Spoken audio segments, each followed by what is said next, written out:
We've seen how microbes can produce high-value pharmaceuticals. Now, let's pivot to large-scale applications.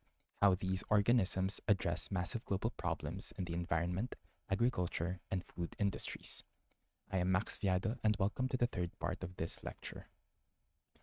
The natural metabolic capabilities we discussed earlier, the ability of microbes to consume almost any substance, make them the perfect cleanup crews.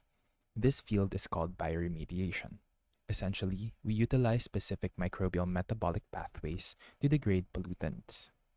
Take, for instance, an oil spill. We can deploy oil eating bacteria or simply stimulate native populations to break down crude oil into harmless compounds such as carbon dioxide and water. This is often far more effective and less destructive than using harsh chemicals. Microbes are also essential for biomining, also known as bioleaching. Instead of using massive amounts of toxic chemicals and energy, certain microbes, such as acidithiobacillus, chemically leach metals like copper and gold from the ore.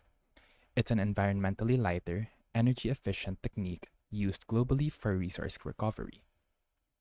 Moving on to agriculture. In agriculture, the goal is to shift away from chemical dependence and towards sustainable microbial solutions. The most fundamental example relates to nitrogen fixation.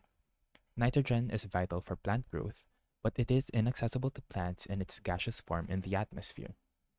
The microbe rhizobium, living symbiotically on legume roots, converts atmospheric nitrogen into usable ammonia. By utilizing these natural nitrogen fixers, farmers reduce their reliance on synthetic fertilizers, which cause significant water pollution through runoff.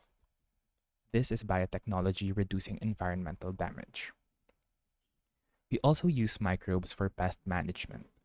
Instead of broad-spectrum chemical sprays, we use Bacillus thuringiensis, also known as Bt.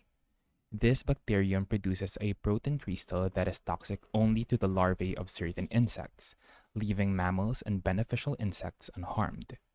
It is a highly targeted microbial solution for food protection.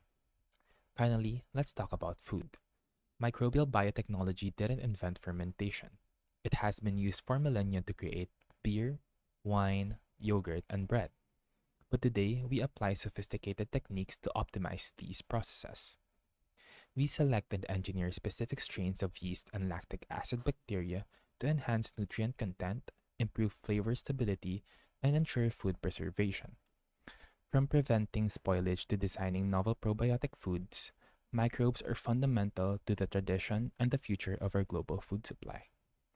So now we know that whether it's cleaning oceans, feeding the world sustainably, or brewing beer, microbial biotechnology is a powerful force for large-scale, cost-effective solutions.